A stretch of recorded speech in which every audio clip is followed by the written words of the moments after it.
നമ്മൾ കഴിഞ്ഞ ക്ലാസ്സിൽ കണ്ടത് ഇവിടെ വരെ അല്ലേ, 16th finance commission. Okay, so 16th finance commission അവർ റെക്കമെൻഡ് ചെയ്തിരിക്കുന്നത് 41% ഡെവല്യൂഷനാണ്.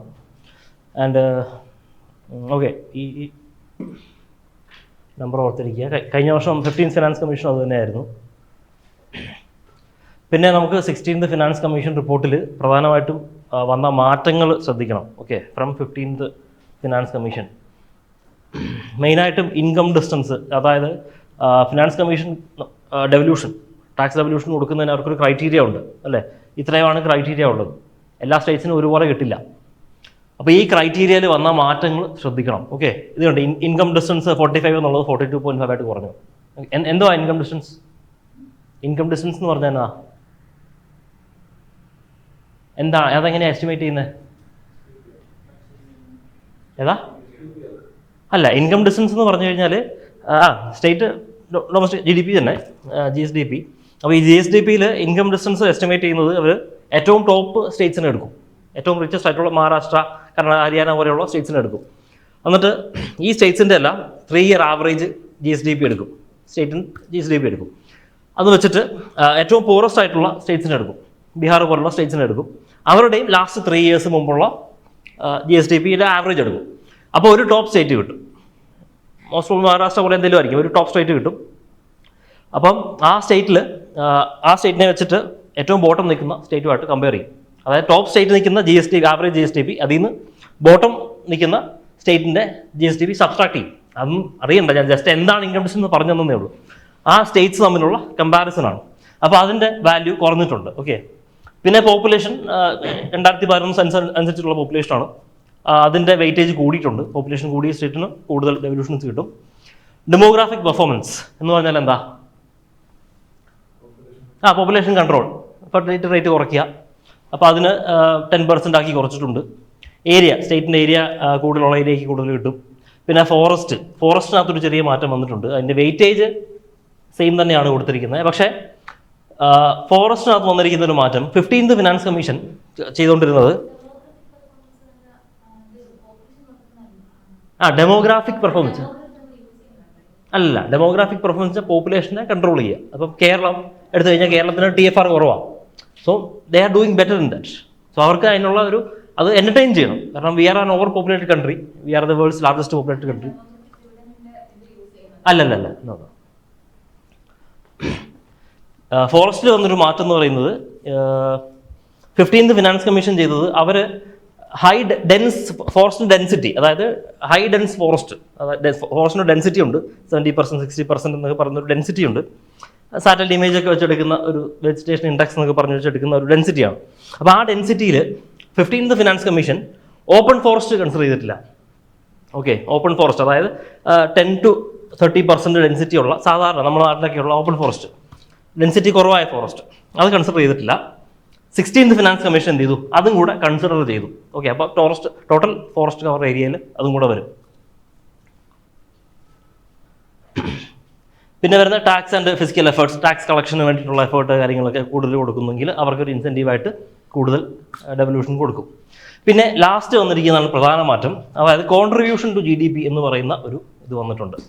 15th ഫിനാൻസ് കമ്മീഷൻ അതില്ലായിരുന്നു. 16th ഫിനാൻസ് കമ്മീഷനിൽ കോൺട്രിബ്യൂഷൻ ടു GDP കൂടെ വന്നിട്ടുണ്ട്. ഓക്കെ, അപ്പോൾ കൂടുതൽ കോൺട്രിബ്യൂട്ട് ചെയ്യുകയാണെങ്കിൽ അവർക്കൊരു അലവൻസ് അല്ലെങ്കിൽ ഒരു എൻകറേജ്മെൻറ്റ് എന്നുള്ള നിലയ്ക്ക് കൂടുതൽ ഫണ്ട്സ് കൊടുക്കും. ഓക്കെ, അപ്പോൾ അതൊക്കെയാണ് വന്നിരിക്കുന്ന പ്രധാന മാറ്റങ്ങൾ. വെയിറ്റേജിൽ വന്ന മാറ്റം ബൈഹാർട്ട് ചെയ്യണമെന്നില്ല. മെയിനായിട്ട് നമുക്ക് മനസ്സിലാക്കേണ്ട ഫോറസ്റ്റിൽ വന്നിരിക്കുന്ന മാറ്റങ്ങൾ, കോൺട്രിബ്യൂഷൻ ടു GDP എന്ന് പറയുന്ന അഡീഷണൽ സാധനം, അത്രയുമാണ് 16th ഫിനാൻസ് കമ്മീഷൻ്റെ നോക്കേണ്ടത്.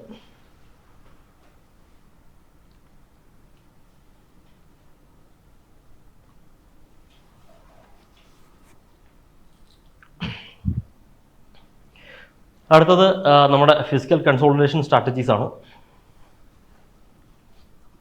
സെൻട്രൽ ഗവൺമെൻറ് അവരുടെ ഡെപ്റ്റ് ടു GDP റേഷ്യോ ടാർഗറ്റ് എന്ന് പറയുന്നത് 2030 ആകുമ്പോഴത്തേക്കും എത്രയാണ്? 50% ആക്കണം എന്നാണ് പറഞ്ഞിരിക്കുന്നത്. ഓക്കെ, 2030 ആകുമ്പോഴത്തേക്കും ഡെപ്റ്റ് ടു GDP ടാർഗറ്റ് 50% ആണ്. 50 ± കഴിഞ്ഞ ക്ലാസ്സിൽ കണ്ടാന്ന് തോന്നുന്നു അല്ലേ? ഇത് കഴിഞ്ഞ ക്ലാസ്സിൽ കണ്ടതാ. ഓക്കെ, പിന്നെ നമ്മൾ ഏറ്റവും ആദ്യത്തെ ക്ലാസ്സിൽ കണ്ട പോലെ തന്നെ ഫിസിക്കൽ ഡെഫിസിറ്റിൻ്റെ ടാർഗറ്റുകൾ മീറ്റ് ചെയ്തിരിക്കുന്നു. അതായത് നമ്മുടെ 2025 ബഡ്ജറ്റിൽ അവരൊരു ടാർഗറ്റ് സെറ്റ് ചെയ്തിരുന്നു. അതായത് 4.4% ഓഫ് GDP ആയിരുന്നു. അപ്പം അത് 26 റിവൈസ് എസ്റ്റിമേറ്റ്, അതായത് ഫിനാൻഷ്യലി 25-26ൻ്റെ റിവൈസ് എസ്റ്റിമേറ്റ്സ് നോക്കുമ്പോൾ വി ഹാവ് അച്ചീവ്ഡ് ഇറ്റ്. 4.4% നമ്മൾ അച്ചീവ് ചെയ്തിട്ടുണ്ട്. 4.4% നമ്മൾ അച്ചീവ് ചെയ്തിട്ടുണ്ട്. നമ്മൾ പുതിയ ഒരു ടാർഗറ്റ് സെറ്റ് ചെയ്തു, that is 4.3% of the GDP. അത് മെയിൻസ് വാല്യൂ ആഡഡ് മെറ്റീരിയലാണ് കേട്ടോ, ഓർത്ത് വെച്ചോളാം. 4.3% ആണ് നമ്മുടെ ഇപ്പോഴത്തെ ബഡ്ജറ്റ് എസ്റ്റിമേറ്റ്. ഈ ബഡ്ജറ്റ് എസ്റ്റിമേറ്റും റിവൈസ്ഡ് എസ്റ്റിമേറ്റും തമ്മിൽ എന്താ വ്യത്യാസം? എന്തായിരിക്കും ലോജിക്? ഒന്നുമില്ല. നമ്മളിപ്പോൾ ഫിനാൻഷ്യൽ ഇയർ 26-27 ഇപ്പം നമ്മൾ കൊണ്ടുവന്നിരിക്കുന്ന ബഡ്ജറ്റ് എന്താ? We are estimating the future. 26-27 financial ഇയറിൽ നമുക്ക് എന്തൊക്കെ എക്സ്പെൻസസ് വരും എന്ന് നമ്മൾ എസ്റ്റിമേറ്റ് ചെയ്യുക. അതൊരു എസ്റ്റിമേറ്റ് മാത്രമാണ്. അതിൻ്റെ working depends upon our ability to collect revenue. Okay, അപ്പോൾ അതിനകത്തൊക്കെ മാറ്റങ്ങൾ വരാം. നമ്മൾ വിചാരിക്കുന്ന പോലെ ചിലപ്പോൾ റവന്യൂ കളക്ഷൻ വരണമെന്നില്ല. ഒരു ഡിപ്രഷനോ അല്ലെങ്കിൽ ഒരു നാച്ചുറൽ ഡിസാസ്റ്റർ എന്തെങ്കിലുമൊക്കെ വന്നു കഴിഞ്ഞാൽ അതൊക്കെ മാറിപ്പോകും. അപ്പോൾ അതെല്ലാം കൂടെ മാറ്റി വെച്ചിട്ട് അടുത്ത വർഷത്തെ ബഡ്ജറ്റ് ആകുമ്പോഴത്തേക്കും അവർ പുതിയൊരു എസ്റ്റിമേറ്റ് ഇറക്കും. ഓക്കെ, നമ്മൾ പ്രഡിക്റ്റ് ചെയ്ത് ഇത്രയാണ്, പക്ഷേ ഇൻ റിയാലിറ്റി നമുക്ക് കിട്ടിയത് ഇത്രയാണ്. ചിലപ്പോൾ കുറവായിരിക്കും, കൂടുതലായിരിക്കാം. സ്റ്റിൽ അതിനെ നമ്മൾ എസ്റ്റിമേറ്റ് എന്ന് വിളിക്കുന്നത്. അതെന്നാ? ആ വർഷം കഴിഞ്ഞോ? കഴിഞ്ഞിട്ടില്ല. കാരണം ബഡ്ജറ്റ് പ്രസൻറ്റ് ചെയ്യുന്നപ്പോഴാണ് February 1 ഫിനാൻഷ്യൽ ഇയർ തീരുന്നപ്പോഴാണ് March 31. അപ്പോൾ ഇനിയും 2 മാസം കൂടെ കിടപ്പുണ്ട്. സോ ആ 2 മാസം കൊണ്ട് വലിയ മാറ്റങ്ങളൊന്നും വരത്തില്ല. അതിന് അവർ മാത്തമാറ്റിക്സിൽ എഴുതുന്നുണ്ട്, എക്സ്ട്രാപ്പുലേഷനോ എന്തൊരു പരിപാടിയുണ്ട്. അത് വെച്ച് അവരത് എക്സ്ട്രാപ്പുലേറ്റ് ചെയ്ത് പ്രിഡിക്റ്റ് ചെയ്യും 2 മാസത്തേക്ക് കൂടി ഇതുവരെ വന്നത് എങ്ങനെയാണെന്ന് വെച്ചിട്ട്. അതുകൊണ്ടാണ് അതിനെ നമ്മൾ ബഡ്ജറ്റ് എസ്റ്റിമേറ്റ് എന്ന് വിളിക്കുന്നത്. ഓക്കെ, പറഞ്ഞതേ ഉള്ളൂ, വലിയ കഥയൊന്നുമില്ല. സോ നമ്മുടെ ടാർഗറ്റ് എന്ന് പറയുന്നത് 4.3% ഓഫ് ദ GDP ആണ്. ഞാൻ കഴിഞ്ഞ ക്ലാസ്സിൽ ഒരു കറക്ഷൻ അയച്ചിരുന്നു, കിട്ടിയായിരുന്നോ? അത് നിങ്ങൾ പറഞ്ഞാണ് ശരി, ഐ വാസ് റോങ്. ഓക്കെ, അത് വായിച്ചായിരുന്നു ആ കറക്ഷൻ? അത് എന്തിൻ്റെ ആയിരുന്നു? MSME ട്രഡ്സിനെ പറ്റിയായിരുന്നു. അത് വായിക്കണം കേട്ടോ, ഞാൻ ക്ലാസ്സിൽ പറഞ്ഞത് ശരിയല്ല. That was wrong, I got it wrong. അത് അങ്ങനെ പഠിച്ചു വെക്കരുത്. I have given you the right thing. ഒരു PDF അയച്ച് തന്നിട്ടുണ്ട്, കിട്ടിയായിരുന്നോ? എല്ലാവരും കാണണം, കാരണം ക്ലാസ്സിൽ നിങ്ങൾ കേട്ടതാണ്. എന്ത് പറ്റി? അയച്ചില്ലേ? അത് കിട്ടണം കേട്ടോ, മേടിച്ച് വെക്കണം. മസ്റ്റായിട്ട് എല്ലാവരും ക്ലാസ്സിൽ ഇല്ലാത്തവരോടും പറയണം, ഞാൻ ക്ലാസ്സിൽ പറഞ്ഞതല്ല. I have send a correction note, read that. ഏതാ? യെസ്. അത് മനസ്സിലായിരുന്നോ? ഞാൻ പറഞ്ഞത് എങ്ങനെയാ? ഞാൻ അതിനകത്ത് പറഞ്ഞത് MSMEക്ക് ഒരു ഇൻഡസ്ട്രിയാണ്. ഒരു പർച്ചേസർ വരുന്നു, അയാൾ MSMEയുടെ കയ്യിൽ നിന്ന് ഗുഡ്സ് മേടിക്കുന്നു. ഞാൻ പറഞ്ഞത് ഗുഡ്സ് മേടിച്ചിട്ട് ഞാൻ ഡീഫാൾട്ട് ചെയ്യുകയാണെങ്കിൽ അവർക്കത് ട്രെഡ്സിൽ അപ്ലോഡ് ചെയ്ത് ബാങ്കിൻ്റെ നിന്ന് കാശ് മേടിക്കാമെന്ന് പറഞ്ഞത്. പക്ഷെ അങ്ങനെയല്ല, ദാറ്റ് ഇസ് ടോട്ടലി റോങ്. ശരിക്കും ഇൻ റിയാലിറ്റി ഒരു MSME ഒരു പർച്ചേസർക്ക് ഒരു ഗുഡ്സ് വിറ്റ് കഴിഞ്ഞാൽ അപ്പം തന്നെ ഞാൻ ഇൻവോയ്സ് കൊടുക്കും. Suppose he is MSME, he is selling me goods. Okay, I'm giving him an invoice. അല്ല, he will give me an invoice. അല്ല, തിരിച്ചല്ലേ? I'm purchasing his goods. അപ്പോൾ MSME ഒരു ഇൻവോയ്സ് ഉണ്ടാകും, ബില്ല് ഇത്ര, 1,00,000 രൂപ, 1,00,000 രൂപ I have to pay him. അപ്പോൾ ശരിക്കും ഈ ബൾക്ക് പർച്ചേസസ് ഒക്കെ നമ്മളിപ്പോൾ കടയിൽ പോയി സാധനം മേടിക്കുന്ന പോലെ സ്പോട്ടി പേയ്മെൻറ്റ് ആയിരിക്കണമെന്നില്ല. There will be an interval. I will tell him I will give you the money in 2 weeks. So ഇദ്ദേഹത്തിന് 2 weeks ഇദ്ദേഹത്തിന് 2 weeks കഴിഞ്ഞ് പൈസ കിട്ടത്തുള്ളൂ. But he needs immediately money. അപ്പോൾ എന്ത് ചെയ്യും? He will upload the invoice to the TReDS platform. അപ്പോൾ അവിടെ ബാങ്കുകൾ കാണും. അവർ ബാങ്കുകൾ ഇദ്ദേഹത്തിന് നേരത്തെ പൈസ കൊടുക്കുമല്ലേ. സോ ബാങ്കുകൾ ചെറിയൊരു ഇൻസെൻറ്റീവ് എടുത്തിട്ട് ഇദ്ദേഹത്തിന് പൈസ കൊടുക്കും. That is A ട്രെഡ്സ് platform. ആ PDF വായിച്ചാൽ മതി കേട്ടോ, മസ്റ്റായിട്ട് വായിക്കണം, വെരി ഇമ്പോർട്ടൻറ്റ്. അടുത്തത് നമ്മുടെ ഡെഫിസിറ്റ് ട്രെൻഡ്സ് ആണ്. നമ്മൾ പല പ്രാവശ്യം പറഞ്ഞ കാര്യങ്ങൾ തന്നെയാണ്. ജസ്റ്റ് ഒന്നുകൂടെ നോക്കിയോളൂ. എല്ലാ ഡെഫിസിറ്റും, ഫിസിക്കൽ, റവന്യൂ, പ്രൈമറി, എഫക്റ്റീവ് എല്ലാം കുറഞ്ഞു വരുന്നുണ്ട്. അപ്പോൾ അവിടെ നമുക്ക് ഒരു ചെറിയൊരു ഡീവിയേഷൻ കാണുന്നത് റവന്യൂ ഡെഫിസിറ്റില്ല, വലിയ മാറ്റമൊന്നും കാണുന്നില്ല. Revenue deficit 2025-26 revised estimate 26-27. But ഈ ഡിഫറൻസ് മനസ്സിലായോ? നിങ്ങൾ സർവേയിൽ പലയിടത്തും റിവൈസ്ഡ് എസ്റ്റിമേറ്റും ബഡ്ജറ്റ് എസ്റ്റിമേറ്റും കാണും. ആ ഡിഫറൻസ് മനസ്സിലായോ? ഓക്കെ ആണോ?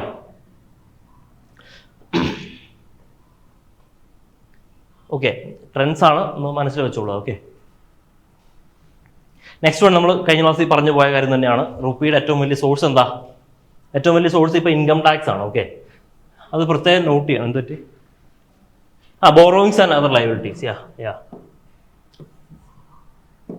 ബോറോയിങ്സ് ആൻഡ് അതർ ലയബിലിറ്റീസ് ആണ് ഏറ്റവും വലിയ സോഴ്സ്. അത് കഴിഞ്ഞാൽ റവന്യൂ വെച്ച് നോക്കുമ്പോൾ എന്താണ്, ഇൻകം ടാക്സ് തന്നെയല്ലേ? അതെ. ഇത് രണ്ടും ഇടയ്ക്കിടയ്ക്ക് മാറും കേട്ടോ. കോർപ്പറേറ്റ് ടാക്സും ഇൻകം ടാക്സ് നേരത്തെയൊക്കെ മാറിയിട്ടുണ്ട്, സോ ഇനിയും മാറാൻ ചാൻസ് ഉണ്ട്. അതൊരു വലിയൊരു അത് നമുക്ക് പഠിച്ചാൽ മാത്രം മനസ്സിലാകുന്ന ഒരു കാര്യമാണ് കേട്ടോ. നമ്മൾ നമ്മൾ ആലോചിക്കുകയാണെങ്കിൽ ശരിക്കും GST ആണ് ഏറ്റവും കൂടുതൽ വരേണ്ടത്. കാരണം GST നെറ്റ് ഇപ്പം ഇൻകം ടാക്സ് എല്ലാവരും അടയ്ക്കണമെന്നില്ല അല്ലേ, ഒരു പർട്ടിക്കുലർ സ്ലാബിലുള്ളവർ മാത്രം അടച്ചാൽ മതി. GST അങ്ങനെയല്ല, GST കൊടുക്കാതെ ഒരു സാധനം മേടിക്കാൻ പറ്റത്തില്ല. ഇപ്പോൾ പോപ്പുലേഷൻ ആരൊക്കെ എന്ത് സാധനം മേടിച്ചാലും റേഷൻ കടയിൽ നിന്ന് മേടിക്കുന്നതിന് കൊടുക്കേണ്ടായിരിക്കും. But still whatever else be buy we have to pay GST. Still that accounts for only how much 15%. അപ്പോൾ ഇത് മനസ്സിൽ വയ്ക്കണം. ഓക്കെ, ഏതൊക്കെ കറക്റ്റ് പെർസെൻറ്റേജ് വേണ്ടെങ്കിലും you need to have that order.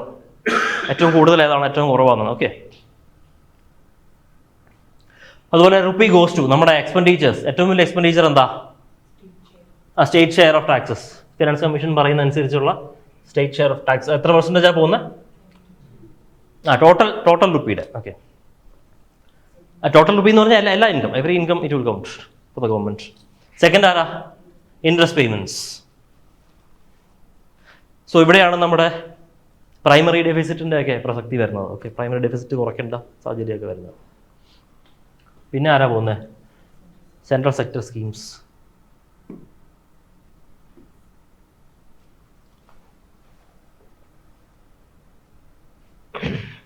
Defence, interest payments, defence. ഈ ഓർഡറും ഒന്ന് മനസ്സിലാക്കി വയ്ക്കുക. ഇനിയിപ്പോൾ trend in net receipts of the centre.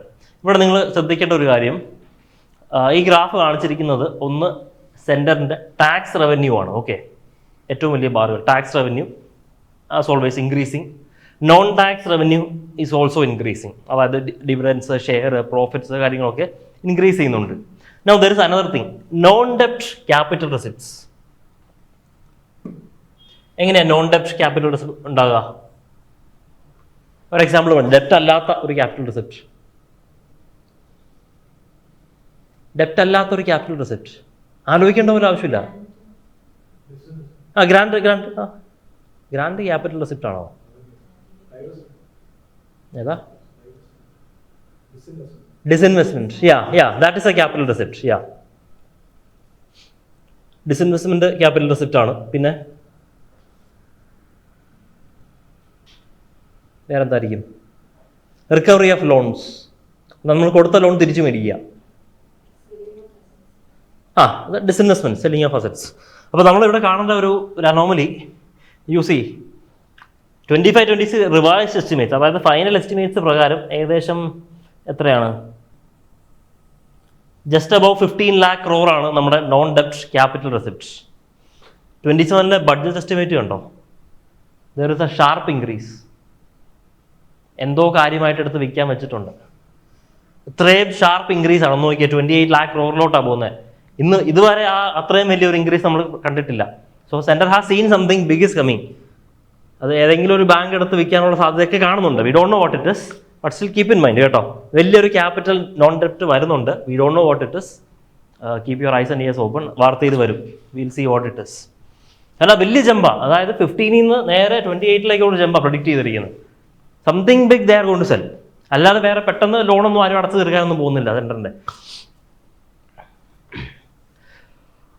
അടുത്തത് ഒരു സ്കീമാണ് നമ്മുടെ എത്തനോൾ ബ്ലെൻഡിങ് സ്കീം പോലെ തന്നെ equally important, compressed biogas blending. Okay, compressed biogas blending. എന്താണ് കംപ്രസ്ഡ് ബയോഗ്യാസ്?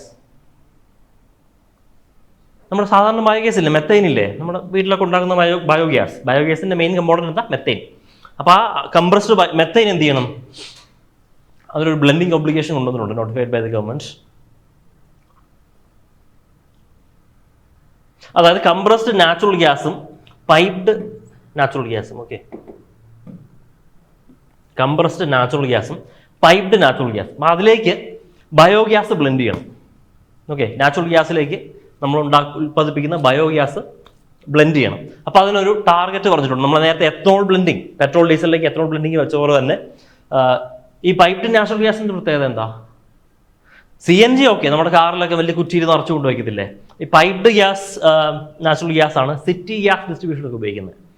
അതിന് അത്രയും കംപ്രസ് ചെയ്തൊന്നും വയ്ക്കേണ്ട ആവശ്യമില്ല, നേരെ പമ്പ് ചെയ്ത് കൊടുത്താൽ മതി ഗ്യാസ്. നമ്മുടെ ഇപ്പം സിറ്റി ഗ്യാസ് ഡിസ്ട്രിബ്യൂഷൻ പ്രോഗ്രാം ഇല്ലേ, വലിയ കുഴിയെടുത്ത് ഗ്യാസൊക്കെ ഇട്ട് പോകില്ലേ, സോ അതാണ് PNG. സോ അതിനകത്തേക്ക് നമ്മൾ ബയോഗ്യാസിനെ നമ്മൾ ഇംപ്ലാന്റ് ചെയ്യുകയാണ്, ബ്ലെൻഡ് ചെയ്യുകയാണ്. അപ്പോൾ അതിന് ടാർഗറ്റ് ഉണ്ട്, ഓൾറെഡി തുടങ്ങിക്കഴിഞ്ഞു. സോ ഫിനാൻഷ്യൽ ഇയർ 25-26 ജസ്റ്റ് കഴിഞ്ഞു, അതിൽ 1% ആയിരുന്നു ടാർഗറ്റ്. അങ്ങനെ ഗ്രാജുവലായിട്ട് ഇൻക്രീസ് ചെയ്ത് 5% വരെ എത്തിക്കണം. ഓക്കെ, 5% വരെ കംപ്രസ്ഡ് ബയോഗ്യാസ് CNG PNG ആയിട്ട് ബ്ലെൻഡ് ചെയ്യുക, അത് 5% ആണ്. ഓക്കെ, ഇനി ഇതിനകത്ത് ഞാൻ ഇവിടെ കൊണ്ടുവരാത്തൊരു കാര്യമുണ്ട്. ഓക്കെ, ഇതിനകത്ത് സർവേ ഒരു ടാക്സ് എക്സംപ്ഷൻ കൊടുത്തിട്ടുണ്ട്. അതായത് ബ്ലെൻഡഡ് ഉണ്ടല്ലോ, അതായത് ബയോഗ്യാസ് ബ്ലെൻഡ് ചെയ്ത് വരുമ്പോൾ ബയോഗ്യാസും CNG ആണല്ലോ ഉള്ളത്. അപ്പോൾ അതിൻ്റെ അകത്ത് ഈ ബയോഗ്യാസ് കമ്പോണൻറ്റിന് ടാക്സ് എക്സംപ്ഷൻ കൊടുത്തിട്ടുണ്ട്. ഓക്കെ, ബയോഗ്യാസ് കമ്പോണൻറ്റിന് മാത്രം. ചിലപ്പോൾ ചോദിക്കാം, ബ്ലെൻഡ് ചെയ്ത് വന്ന ടോട്ടൽ ഇതിന് ടാക്സ് എക്സംപ്ഷൻ ഉണ്ടോ, ടാക്സ് ഫ്രീ ആണോ എന്നൊക്കെ ചിലപ്പോൾ ചോദിക്കാം. ഇല്ല, ബയോഗ്യാസ് കമ്പോണൻറ്റിന് മാത്രം ടാക്സ് എക്സംപ്ഷൻ കൊടുത്തിട്ടുണ്ട് ഈ വർഷത്തേക്ക്. ഏതാ? കഴിഞ്ഞ വർഷമല്ല, ഇത് എനിക്ക് തോന്നുന്നത് നേരത്തെ വന്ന. എന്തായാലും അവർ ടാർഗറ്റ് സ്റ്റാർട്ട് ചെയ്ത് 24-25 23 ബഡ്ജറ്റ് ആയിരിക്കും തോന്നിയിരിക്കുന്നത്. I think so. Circular economy is different. Circular economy പറഞ്ഞാൽ എന്താ? അതെ അതെ, ഇതിനെയും റീയൂസ് റീസൈക്കിളുമായിട്ട് വേണേൽ കണക്ട് ചെയ്യാൻ ബുദ്ധിമുട്ട്, പക്ഷെ അങ്ങനെയൊന്നും പറഞ്ഞിട്ടില്ല. It is nothing related to circular economy. But still ഇപ്പം ബയോഗ്യാസ് നമുക്ക് ഉൽപ്പാദിപ്പിക്കാം, that is a part of circular economy. ഇപ്പം നമ്മുടെ വീട്ടിൽ വെക്കുന്ന കുക്കിംഗ് വേസ്റ്റ് അതിനെ ഒരു മറ്റേ ബയോഗ്യാസ് പ്ലാന്റിൽ ഇട്ട് കഴിഞ്ഞാൽ നമുക്ക് ഗ്യാസ് കിട്ടും. അപ്പോൾ ആ വേസ്റ്റ് കളയാതെ we are maximum utilising it. That is part of the circular economy. വേണം ലിങ്ക് ചെയ്യാം, മെയിൻസിലൊക്കെ തള്ളി മറിക്കാനൊക്കെ നല്ലതാണ്. Good point. അടുത്തത് cess and domestic tariff area. നമ്മുടെ ബഡ്ജറ്റിൽ പറഞ്ഞിരിക്കുന്നത് ഈ സ്പെഷ്യൽ എക്കണോമിക് സോൺ എന്താണെന്നറിയോ? സ്പെഷ്യൽ എക്കണോമിക്സ്, അതായത് നമ്മുടെ ഇന്ത്യ ആസ് എ ടെറിട്ടറി നമുക്ക് എല്ലായിടത്തും ടാക്സ് നിയമങ്ങൾ, കസ്റ്റംസ് ഡ്യൂട്ടി നിയമങ്ങൾ എല്ലാം ഉണ്ട്, എല്ലാം ഏകദേശം ഒരുപോലെ ആയിരിക്കും.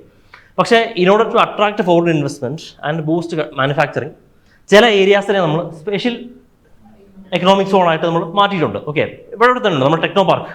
It is an example of A cess. അപ്പം ബാക്കി സെസ് അല്ലാത്ത ഏരിയയെ നമ്മൾ ഡൊമസ്റ്റിക് താരിഫ് ഏരിയ എന്നാണ് വിളിക്കുക. ഓക്കെ, സ്പെഷ്യൽ എക്കണോമിക് സോണും അതല്ലാത്ത ബാക്കി ടെറിട്ടറി മുഴുവൻ ഡൊമസ്റ്റിക് താരിഫ്, സാധാരണ താരിഫ് ഏരിയ. സർവേ നമ്മുടെ ബഡ്ജറ്റ് പറഞ്ഞിരിക്കുന്നത്, ബഡ്ജറ്റിൽ അവർ കണ്ടെത്തിയത് നമ്മുടെ ഈ സ്പെഷ്യൽ എക്കണോമിക് സോണിലെ ഇൻഡസ്ട്രീസ് ഒന്നും it is not performing to their best. Okay, അപ്പോൾ അവർ ഔട്ട്പുട്ട് കൂട്ടാൻ വേണ്ടിയിട്ട് എന്ത് ചെയ്തു? ഔട്ട്പുട്ട് കൂട്ടാൻ വേണ്ടിയിട്ട് അവർ ഈ സെസ്സിൽ നിന്നും നമ്മൾ പുറത്തേക്ക് ഒരു സാധനം കൊണ്ടുവരുവാണെങ്കിൽ it is considered as import. Okay, ഇപ്പോൾ നമ്മൾ ടെക്നോ പാർക്കിൽ നിന്ന് ഒരു സോഫ്റ്റ്വെയർ ഇറക്കി നമ്മളത് മേടിച്ചു കഴിഞ്ഞാൽ it is equal to import. Because അത് ടോട്ടലി വേറെ കസ്റ്റംസ് ഏരിയയാണ്, വേറെ രാജ്യം പോലെ വേണമെങ്കിൽ നമുക്ക് തീരുമാനിക്കാം in terms of trade.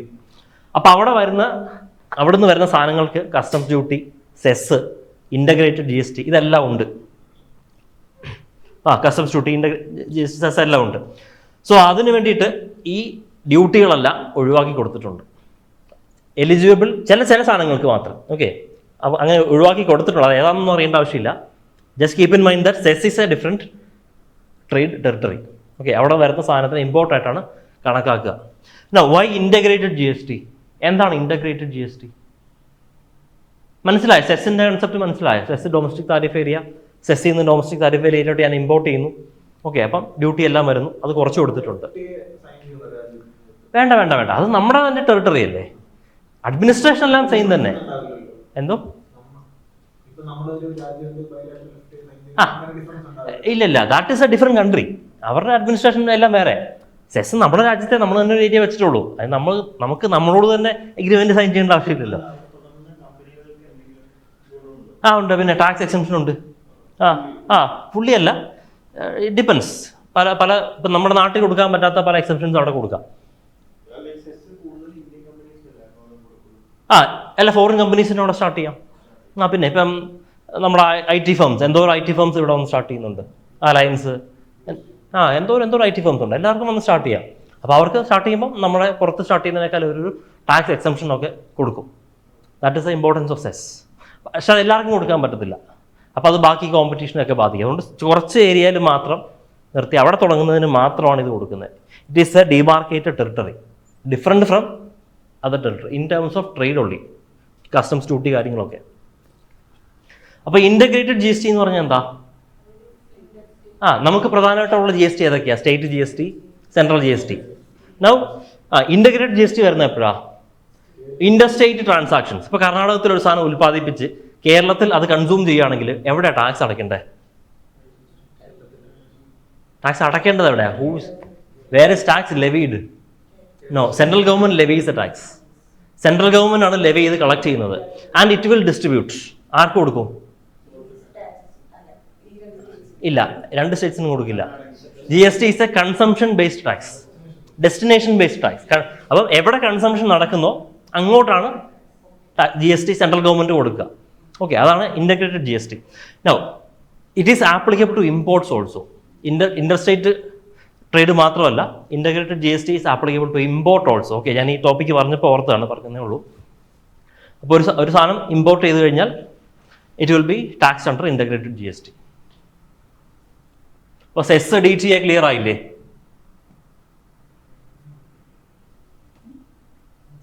Domestic tariff area is defined by exclusion. അതായത് സെസ്സിനെ എക്സ്ക്ലൂഡ് ചെയ്യുന്നു. ഓക്കെ അല്ലേ? ഏതാ? അല്ലല്ല, കർണാടകയിൽ ഉൽപ്പാദിപ്പിക്കുന്നു. ജി എസ് ടിയുടെ കോർ തീം എന്താ? It is a destination based tax. എവിടെ കൺസ്യൂം ചെയ്യുന്നു അവിടെയാണ് ടാക്സ് അടയ്ക്കേണ്ടത്. കാരണം കർണാടകയിൽ കൊടുത്തു കഴിഞ്ഞാൽ അവിടെ കാസ്കേഡിങ് എഫക്ട് ഉണ്ടാവും. അല്ലല്ല, സെൻട്രൽ ഗവൺമെന്റ് ആണ് അത് കളക്ട് ചെയ്യുന്നത്. അത് ലെവി ചെയ്യുന്നതും സെൻട്രൽ ഗവൺമെന്റ് ആണ്, അത് കളക്ട് ചെയ്യുന്നതും സെൻട്രൽ ഗവൺമെന്റ് ആണ്, അന്ന് ഡിസ്ട്രിബ്യൂട്ട് ചെയ്യുന്നതും സെൻട്രൽ ഗവൺമെന്റ് ആണ്.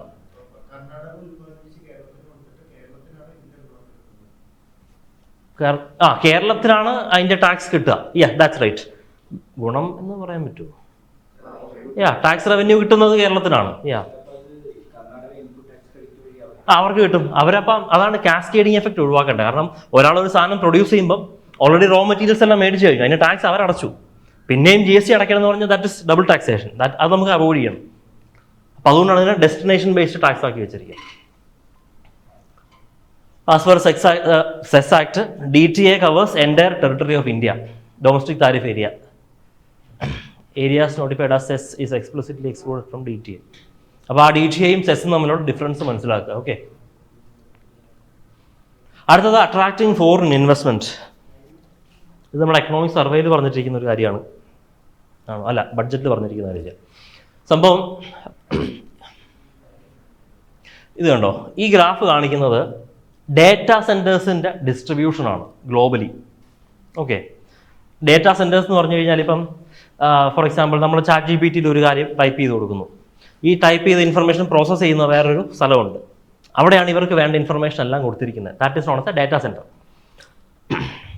അപ്പോൾ ഈ ഡേറ്റാ സെൻറ്റേഴ്സ് ഒരു ഗ്രോയിങ് ഡിജിറ്റൽ എക്കോണമിയുടെ ഒരു കീ ആണ്, ഒരു ബാക്ക് ബോൺ ആണ് ഈ data centres.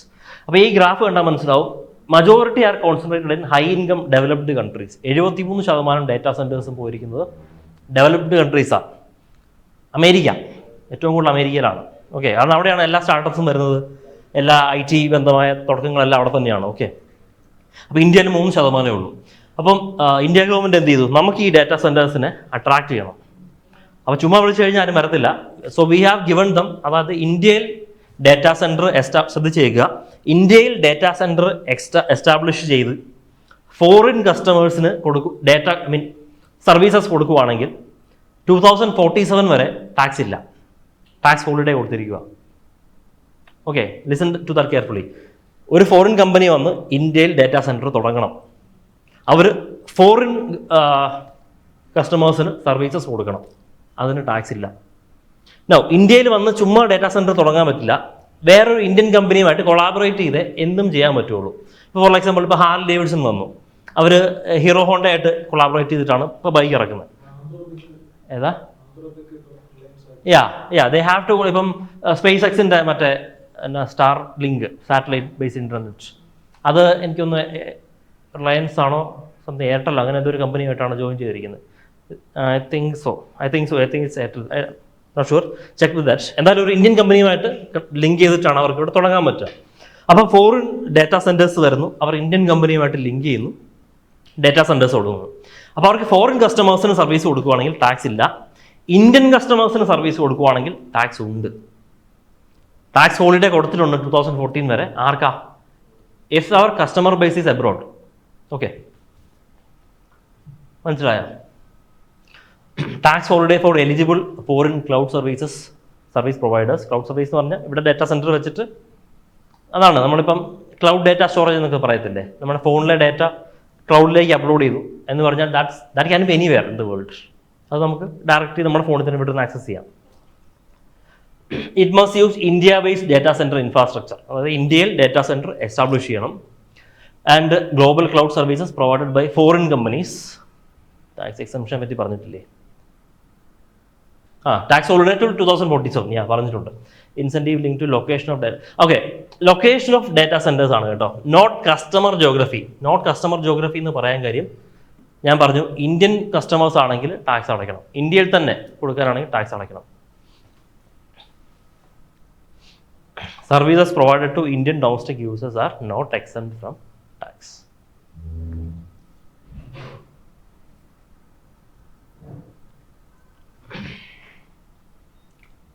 Just mains value added points ആണ് ഇതൊക്കെ. ഈ ഗ്രാഫൊക്കെ ഒന്ന് പഠിച്ചു വെച്ചാൽ നമുക്ക് എഴുതാം. Majority data centres are concentrated in foreign countries, advanced economies, so we have to attract them. Digital ഇക്കോണമിയെ പറ്റി ഒരു ചോദ്യം ഓൾമോസ്റ്റ് ഉറപ്പാണ്. ഓക്കെ, മെയിൻസിനൊക്കെ. So you can add these points. അടുത്ത ഇത് എക്കണോമിക് സർവേ പറഞ്ഞിരിക്കുന്ന ഒരു വാർണിംഗ് ആണ്. അതായത് ഇന്ത്യയുടെ ഫിസിക്കൽ കൺസോളിഡേഷൻ, അതായത് നമ്മൾ ഡെപ്റ്റ് ടു GDP റേഷ്യോ കുറയ്ക്കും, 50% ഓഫ് ദ GDP ആക്കും എന്നൊക്കെ പറഞ്ഞിരുന്നില്ലേ 2030 ആകുമ്പോഴത്തേക്കും. അപ്പോൾ ഐ തിങ്ക് 2031 ആണോ 30 ആണെന്ന് തോന്നുന്നു, 2030 ആകുമ്പോഴത്തേക്കും 50% ആയിട്ട് കുറയ്ക്കണം. അപ്പോൾ അതിനൊരു വെല്ലുവിളിയായിട്ട് നിൽക്കുന്നത് സ്റ്റേറ്റിൻ്റെ ഫിനാൻസസ് ആണ്. ഓക്കെ, അപ്പോൾ സ്റ്റേറ്റ്സ് ഇവർ ചെയ്യുന്നത് എന്താണെന്ന് വെച്ചാൽ ദേ are doing of budget borrowings. സർവേയിൽ പ്രത്യേകം പറഞ്ഞിട്ടുണ്ട് സ്റ്റേറ്റ്സിൻ്റെ ഓഫ് ബഡ്ജറ്റ് ബോറോയിങ് എന്ന് പറയുന്ന പരിപാടി നിർത്തലാക്കണം. അപ്പോൾ എന്താണ് ഓഫ് ബഡ്ജറ്റ് ബോറോയിങ്? ബഡ്ജറ്റിൽ ഉൾപ്പെടുത്താത്ത ബോറോയിങ്സ്. അതെങ്ങനെ ചെയ്യും? ബഡ്ജറ്റഡ് ബോറോയിങ്സ് പറഞ്ഞാൽ പല രീതിയിലാവാം. അതായത് നമ്മളൊരു ഓട്ടോണോമസ് വെഹിക്കിൾസ് ഉണ്ടാക്കുന്നു, ഇപ്പോൾ നമ്മുടെ കിഫ്ബി പോലെയോ അല്ലെങ്കിൽ പ്രൈവറ്റ് കമ്പനീസിനെ ഗവൺമെൻറ് തന്നെ എസ്റ്റാബ്ലിഷ് ചെയ്യുന്നു. എന്നിട്ട് ഈ പ്രൈവറ്റ് കമ്പനീസിനോട് കടമെടുക്കാൻ പറയുന്നു. അപ്പോൾ പ്രൈവറ്റ് കമ്പനീസ് പറയുന്ന ഓട്ടോണോമസ്, അവർ തന്നെ ഇൻഡിപെൻഡൻ്റ് ആണ്. അവർ administration it is not a different, just it is owned by the government, അത്രേ ഉള്ളൂ. അപ്പോൾ ഇവരെ കൊണ്ട് ലോൺ എടുപ്പിക്കും. അപ്പോൾ ഇവർ ലോൺ എടുത്തു കഴിയുമ്പം അത് ഗവൺമെൻറ്റിൻ്റെ ഫിസിക്കൽ ഡെഫിസിറ്റിൽ വരത്തില്ല. Okay, that is out of the documents. പക്ഷേ ഗവൺമെൻറ് ആണ് അതിൻ്റെ what do you say Hoover is in charge. Responsibility government ആണ് തിരിച്ചടയ്ക്കാനുള്ളത്. ആ ഏജൻസി തന്നെയാണ്, ഏജൻസിയുടെ ഓണർ പേരൻ്റ് ആണല്ലോ, ഗവൺമെൻറ് ആണല്ലോ. സോ അതാണ് ഓഫ് ബഡ്ജറ്റ് ബോറോയിങ്സ്. അപ്പോൾ ഇത് ഈ സ്റ്റേറ്റ്സ് എന്ത് ചെയ്യും? അവർക്ക് ഈ FRBM ആക്ട് അല്ലെങ്കിൽ സെൻറ്റർ കൊടുത്തിരിക്കുന്ന ഫിസിക്കൽ ഡെഫിസിറ്റ് ടാർഗറ്റ്സ് ഇതൊക്കെ ഹിറ്റ് ചെയ്ത് കഴിഞ്ഞിട്ടും അവർക്ക് ബോറോയിങ് വേണം തോന്നുമ്പോൾ ഇങ്ങനെ ഓരോ കമ്പനികൾ തുടങ്ങുന്നു. അത് കേരളവും സെൻറ്ററും തമ്മിലുള്ള ടസിലാണ്. അതായത് കേരളം വീണ്ടും സെൻറ്ററിനെ ഇന്ന് ഗ്രാൻസ് ചോദിക്കുന്നു. അപ്പോൾ സെൻറ്റർ പറയുന്നു നിങ്ങൾ ഓഫ് ബഡ്ജറ്റ് ബോറോയിങ്സ് നോക്ക്, it has crossed all limits, ഇനി തരാൻ പറ്റത്തില്ല. അപ്പോൾ കേരളം പറയുന്നു അത് ഇതിനകത്ത് നോക്കേണ്ട ആവശ്യമില്ല, ഗവൺമെൻറ്റിൻ്റെ ഡെഫിസിറ്റ് ആണ് നോക്കേണ്ടത്. So that will happen. So അത് ജനറൽ ഗവൺമെൻറ് ഫിനാൻസസിൻ്റെ ഒരു പ്രശ്നമായിട്ട് സർവേ പറഞ്ഞിട്ടുണ്ട്. ജനറൽ ഗവൺമെൻറ് എന്ന് പറഞ്ഞാൽ സ്റ്റേറ്റും സെൻറ്ററും കൂടെ ചേർന്നിട്ടുള്ളത്. Okay,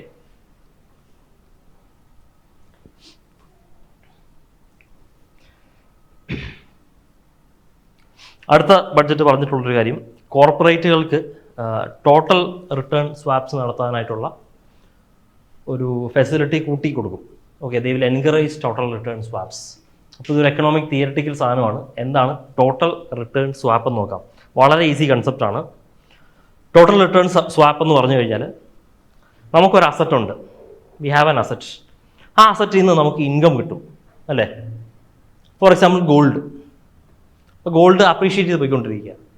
so if I own some gold, in future its value will increase. അപ്പോൾ അതിൻ്റെ ആ വാല്യൂ ഗ്രോത്ത് ആണ് നമ്മുടെ റിട്ടേൺ. വേറൊരു ഇൻവെസ്റ്റർ വരുന്നു. ഈ അസറ്റിനൊരു പ്രശ്നമുണ്ട്. നമുക്ക് എപ്പോഴും ഒരു സ്റ്റഡി ഇൻകം ഇതിൽ നിന്ന് കിട്ടുമെന്ന് പറയാൻ പറ്റില്ല. ഗോൾഡ് എക്സെപ്ഷണൽ കേസാണ്, പോട്ടെ. ഇപ്പം ഏതെങ്കിലും കമ്പനിയുടെ ബോണ്ടോ അല്ലെങ്കിൽ സ്റ്റോക്കോ എന്തെങ്കിലും ഞാൻ ഹോൾഡ് ചെയ്തിട്ടുണ്ട്, ഒരു അസറ്റ് ഉണ്ട്, അതിൽ നിന്ന് എനിക്ക് റിട്ടേൺ കിട്ടുന്നുണ്ട്. പക്ഷേ എനിക്കത് എപ്പോഴും കിട്ടുന്ന എനിക്ക് ഗ്യാരണ്ടി ഇല്ല. Okay, but I want some security.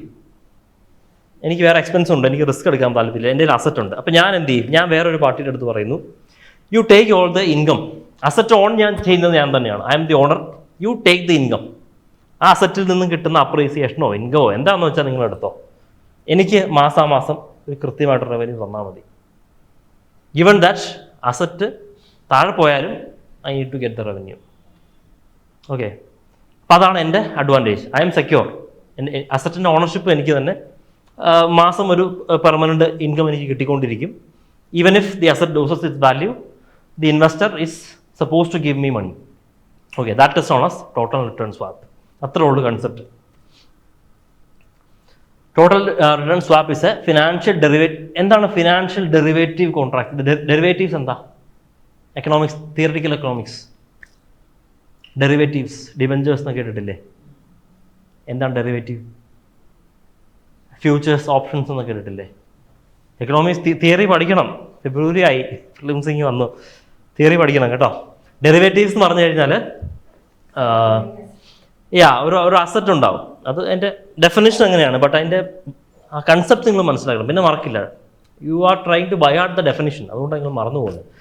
Derivative എന്ന് പറഞ്ഞാൽ ഒന്നുമില്ല, we are deriving value from something. ഇപ്പം ഞാൻ പറഞ്ഞില്ലേ സ്റ്റോക്ക്, ഓക്കെ, അപ്പോൾ ആ സ്റ്റോക്കിനെ വെച്ച് ഞാനൊരു ഡെറിവേറ്റീവ് ഒരു കോൺട്രാക്റ്റ് ഉണ്ടാക്കുവാണ്, ഒരു ഡെറിവേറ്റീവ് കോൺട്രാക്റ്റ്. ആ contract, the contract is talking about my stock. അപ്പോൾ സ്റ്റോക്കിൻ്റെ വാല്യൂ കയറുന്നതും ഇറങ്ങുന്നതുമാണ് ആ കോൺട്രാക്റ്റിൻ്റെ വാലിഡിറ്റി. ആ contract is talking about that. So this is a derivative. It is talking about an underlying asset.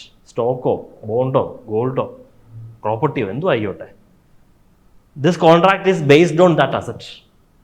അതാണ് ഡെറിവേറ്റീവ്. അത്രേ ഉള്ള idea. The contract is deriving its value from something else. That is a derivative. അപ്പോൾ total return swap എന്ന് പറയുന്ന ഒരു derivative instrument, derivative contract ആണ്. Okay,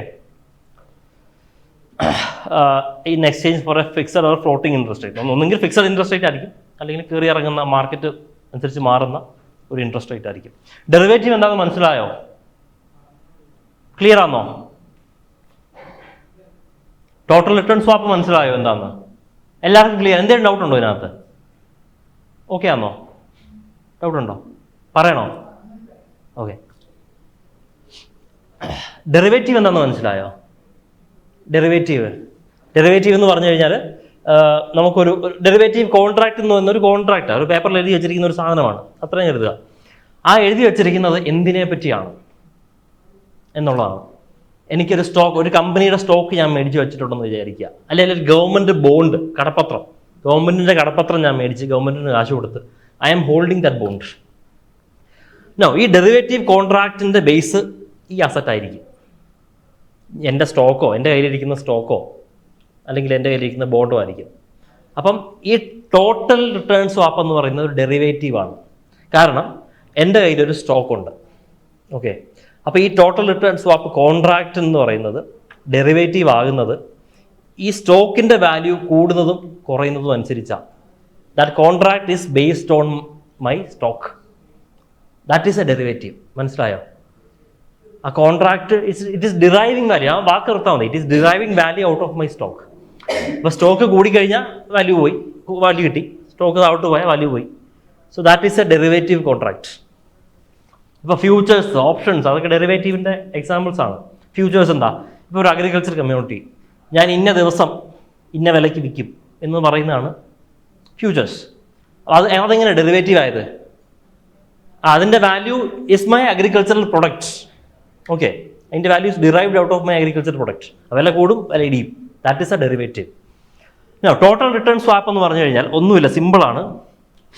എൻ്റെ കയ്യിലൊരു അസറ്റ് ഉണ്ട്, ഒരു കമ്പനിയുടെ സ്റ്റോക്ക് എൻ്റെ കയ്യിലുണ്ട്. ആ സ്റ്റോക്ക് എങ്ങനെ പെർഫോം ചെയ്യുമെന്ന് എനിക്കറിയത്തില്ല.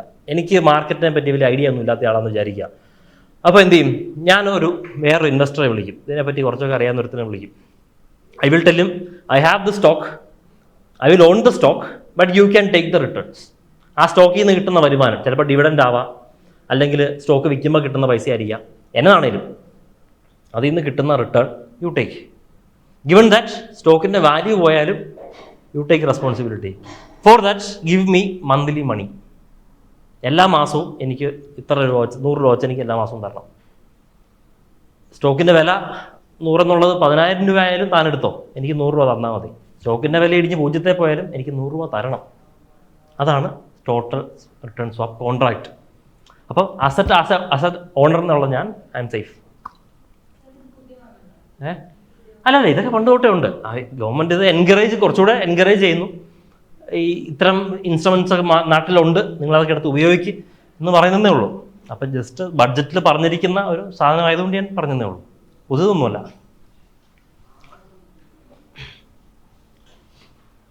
ഓക്കെ അല്ലേ, ക്ലിയർ അല്ലേ? നെക്സ്റ്റ് പറഞ്ഞിരിക്കുന്ന ടേമാണ് ഓറഞ്ച് ഇക്കോണമി. ഒന്നുമില്ല, ബ്ലൂ ഇക്കോണമി എന്ന് പറഞ്ഞാൽ എന്താ? കടലുമായിട്ട് ബന്ധപ്പെട്ടത്, ഫിഷിങ്, ഓഷ്യൻ എനർജി. ഓഷ്യനിൽ ഒരു വിൻഡ് മില്ല് വെച്ച് കഴിഞ്ഞാൽ അതിൽ നിന്ന് കിട്ടുന്ന എനർജി ബ്ലൂ എക്കോണമിയാണ്. ടൂറിസം, ബീച്ചിൽ നിന്ന് കിട്ടുന്ന ടൂറിസ്റ്റ് റവന്യൂ, അതെല്ലാം ബ്ലൂ എക്കോണമിയാണ്. ഓറഞ്ച് ഇക്കോണമി എന്ന് പറഞ്ഞാൽ നമ്മുടെ ക്രിയേറ്റീവ് എക്കോണമി. ഇപ്പം ഞാൻ ഈ യൂട്യൂബിലൊരു ചാനൽ തുടങ്ങി, എനിക്കൊരു 5 മില്യൺ ഫോളോവേഴ്സൊക്കെ ഉണ്ട്. I am generating wealth out of it. I'm using my creativity. അതെ, I'm using my creativity to do content, digital content. So അങ്ങനെ വരുന്ന എക്കോണമി, ഇപ്പോൾ ഇൻസ്റ്റാഗ്രാമേഴ്സ്, ഓൺലൈൻ ഇൻഫ്ലുവൻസേഴ്സ്, ഇവരൊക്കെ ഓറഞ്ച് ഇക്കോണമിയുടെ ഭാഗമാണ്. ഓക്കെ, ജസ്റ്റ് ഓറഞ്ച് ഇക്കോണമി എന്താണെന്ന് ഞാൻ പറഞ്ഞു തന്നേ ഉള്ളൂ. ഇതിനെ പറ്റിയ ക്വസ്റ്റ്യൻസ് ഒക്കെ വരുമ്പോൾ ഓറഞ്ച് ഇക്കോണമി എന്ന് മാത്രമേ ക്വസ്റ്റ്യൻ കാണുള്ളൂ, എന്താണെന്നൊന്നും പറയത്തൊന്നുമില്ല. So keep in mind. Clear ആണോ വാട്ട് ഈസ് ഓറഞ്ച് ഇക്കോണമി? എന്തോ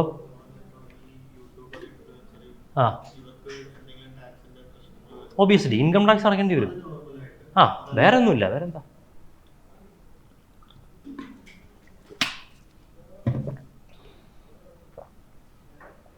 പിന്നെ വേറെ ഇപ്പം ഒരു യൂട്യൂബർ ആണെങ്കിൽ if my income is above threshold I have to pay income tax. അതേ ഉള്ളൂ, വേറെ ഒന്നുമില്ല. പിന്നെ വരുന്നത് ഏതാ? എന്താ? അത് ഇൻകം ടാക്സ് അല്ലേ ഉള്ളൂ. What else?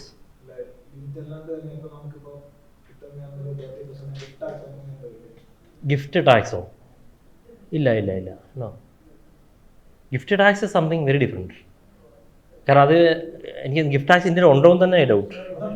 ഉണ്ടോ? That is your income. അല്ല, അതിപ്പോൾ ലോട്ടറി അടിക്കുന്ന പോലെ അല്ലേ ഉള്ളൂ. ഇപ്പോൾ എനിക്ക് ലോട്ടറി അടിച്ച് കഴിഞ്ഞാൽ suppose to pay income tax. അതിനെ ഗിഫ്റ്റായിട്ട് കണക്കാക്കേണ്ട ആവശ്യമില്ല.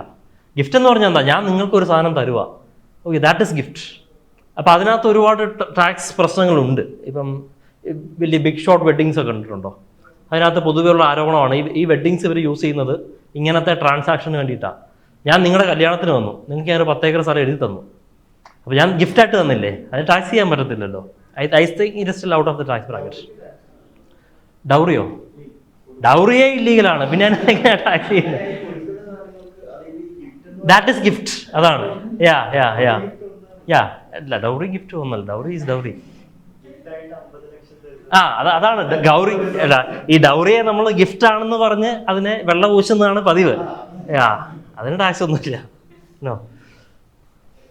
ഇപ്പോൾ ഒരാളൊരു കല്യാണം നടത്തി, 100 പവൻ സ്വർണം കൊടുത്തു, അതിന് നമ്മൾ ടാക്സ് അടയ്ക്കുന്നുണ്ടോ?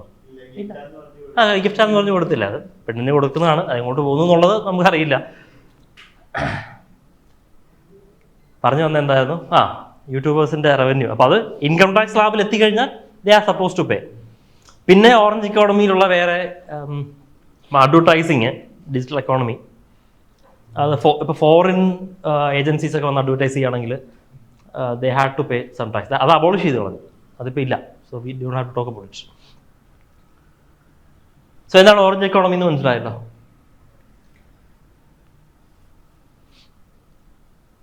ഈവൻ ഈ ഇൻകം ടാക്സ് എസ്റ്റിമേറ്റ് ചെയ്യുമ്പം അവർ സ്മോളസ്റ്റ് ഇൻകം പോലും നമ്മൾ ഇത് കാണിക്കണം. കാരണം ദാറ്റ് വിൽ, ഇപ്പം നേരത്തെയൊക്കെ ഗൂഗിൾ പേയിൽ നമ്മൾ പേയ്മെൻറ്റ് നടത്തി ഉറയ്ക്കുമ്പം 5 രൂപയും 10 രൂപയും കിട്ടില്ലേ? ചിലപ്പോൾ അത് മതി നമ്മളെ സ്ലാബ് മാറിപ്പോവാൻ. ഇപ്പോൾ I am earning 5 lakh rupees. If I earn 5 lakh 1 rupees I'm suppose to pay tax. ഇപ്പം ഞാൻ അറിയാണ്ട് ഗൂഗിൾ പേ സ്ക്രാച്ച് ചെയ്തപ്പോൾ എനിക്ക് കാശ് കിട്ടി, I M above the slab. അപ്പം നോട്ടീസ് വരാം, അത് മതി നോട്ടീസ് വരാനായിട്ട്. ആ ഇൻകം വരെ നമ്മൾ ഡിസ്ക്ലോസ് ചെയ്യേണ്ടി വരും. പിന്നെ ആസ്ട്രോഫിസിക്സ് ആൻഡ് ആസ്ട്രോണമിയിൽ വന്നിരിക്കുന്ന കുറച്ച് കാര്യങ്ങളാണ് പറഞ്ഞിരിക്കുന്നത്. കുറച്ച് ടെലിസ്കോപ്പുകളെ പറ്റി പറഞ്ഞിട്ടുണ്ട്. അപ്പോൾ സയൻസ് ആൻഡ് ടെക്നോളജി പെർസ്പെക്റ്റീവിൽ ഈ ടെലിസ്കോപ്പ് എന്താണ്, എവിടെയാണെന്നൊക്കെ ഒന്ന് മനസ്സിലാക്കി വെച്ചേക്കുക. നാഷണൽ ലാർജ് സോളാർ ടെലിസ്കോപ്പിനെ പറ്റി പറഞ്ഞിട്ടുണ്ട്. ഒരു പ്രപ്പോസ്ഡ് സോളാർ ടെലിസ്കോപ്പാണ്. ലൊക്കേഷൻ വരുന്നത് നമ്മുടെ പാങ്ങോങ്സോ ലേക്കിൻ്റെ. ഇതിനെപ്പറ്റി ഡീറ്റെയിൽസ് ഞാൻ പറയത്തില്ല കേട്ടോ, you have to find it out, we don't have time for that.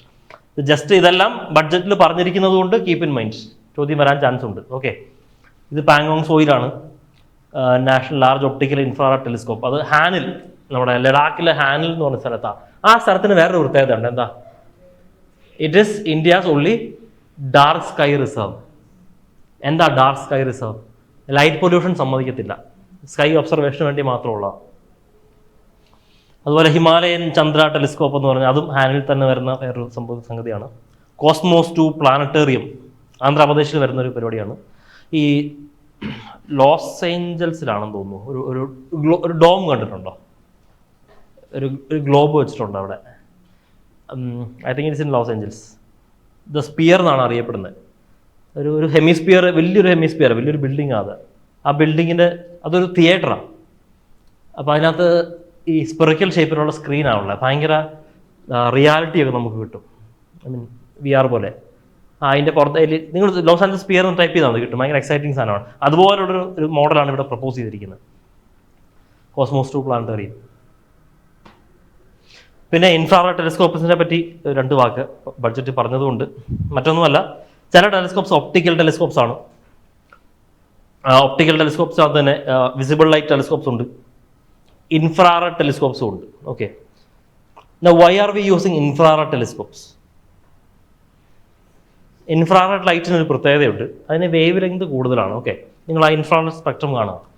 അപ്പോൾ നമ്മൾ ഒപ്റ്റിക്കൽ ടെലിസ്കോപ്പ് ഉപയോഗിക്കുമ്പം ഈ സ്റ്റാറിൻ്റെ ബർത്ത്, പുതിയൊരു സ്റ്റാറൊക്കെ ഉണ്ടാകുന്നത് ഒബ്സർവ് ചെയ്യാൻ ബുദ്ധിമുട്ടാണ്. കാരണം നമുക്കറിയാം, ഒരു സ്റ്റാർ ഉണ്ടാകുന്നത് ഒരു നെബുല എന്ന് പറയുന്ന ഒരു ക്ലൗഡിലാണ്. ഓക്കെ, അപ്പോൾ അതൊരു ക്ലൗഡാണ്. അപ്പോൾ ഈ ക്ലൗഡിനകത്തൂടെ നമുക്ക് കാണാൻ പറ്റത്തില്ല. അപ്പോൾ നമ്മൾ ക്ലൗഡ് ആണെങ്കിൽ സൂര്യനെ കാണാൻ പറ്റില്ലല്ലോ, അതുപോലെ ക്ലൗഡിനകത്തേക്ക് കാണാൻ പറ്റില്ല. പക്ഷേ അത് വിസിബിളായിട്ട് ഈ ക്ലൗഡ് ബ്ലോക്ക് ചെയ്യുന്നതുകൊണ്ടാണ്. ഈ സ്റ്റാറിൻ്റെ ബർത്തിലുണ്ടാകുന്ന ലൈറ്റ് അത് ഈ ക്ലൗഡ് കടന്ന് പുറത്തേക്ക് വരത്തില്ല. Because the cloud is blocking it. ഒരു ക്ലൗഡ് ഉണ്ട്, അതിനകത്താണ് സ്റ്റാർ ഉണ്ടാകുന്നത്, അതിൽ നിന്നുള്ള ലൈറ്റ് പുറത്തേക്ക് വരുന്നില്ല. ഇൻഫ്രാറെഡ് ലൈറ്റ്സിന് അങ്ങനെയല്ല, it has a higher wavelength. അപ്പോൾ അതുകൊണ്ട് തന്നെ അത് ഈ ഡസ്റ്റിനെ ബാധിക്കില്ല, it will come out. So we can easily observe the star formation in infrared light. Okay, so അതേ ഉള്ളൂ ഇൻഫ്രാറെഡ് ടെലിസ്കോപ്സിൻ്റെ ഒരു പ്രത്യേകത. ജസ്റ്റ് ബഡ്ജറ്റിൽ പറഞ്ഞിരിക്കുന്നത് കൊണ്ട് മാത്രം ഞാൻ പറഞ്ഞതേ ഉള്ളൂ. ഓക്കെ,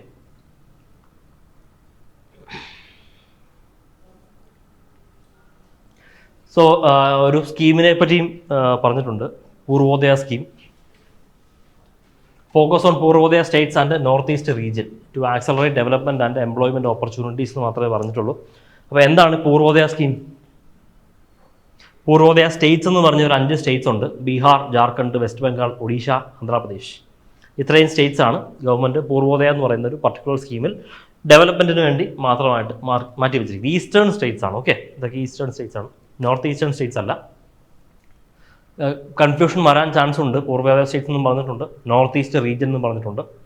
കൺഫ്യൂസ് ആയി പോകരുത്, these are eastern States. So അതാണ് പൂർവോദയ സ്കീം. സ്കീമിൻ്റെ വലിയ ഡീറ്റെയിൽസിലേക്കൊന്നും ഞാൻ പോകുന്നില്ല. If you have time you can go through it, but just I M telling you it is connected with only these 5 States.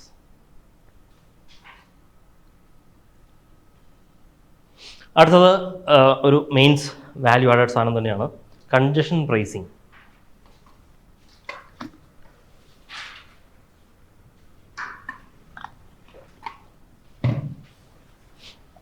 Class follow ചെയ്യാൻ പറ്റുന്നുണ്ടോ? ഞാൻ കുറച്ച് ഫാസ്റ്റായിട്ടാണ് പോകുന്നത്. ഓക്കെ ആണോ?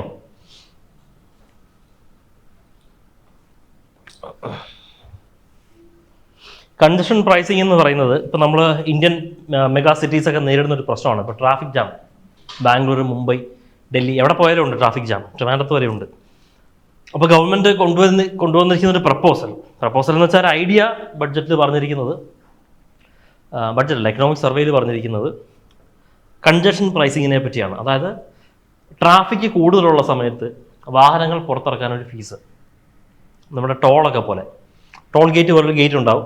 ആ ഗേറ്റിനടി കൂടെ പോകുന്ന വാഹനങ്ങൾ ഒരു സമയം കഴിഞ്ഞാൽ, ഇപ്പോൾ പീക്ക് അവേഴ്സ് 5 മണി തൊട്ട് 8 മണി വരെ, 5 മണി തൊട്ട് 10 മണി വരെ, ആ ടോൾ ഗേറ്റിൽ കൂടെ പോകുന്ന വാഹനങ്ങൾ അഡീഷണൽ പേയ്മെൻറ്റ് കൊടുക്കണം.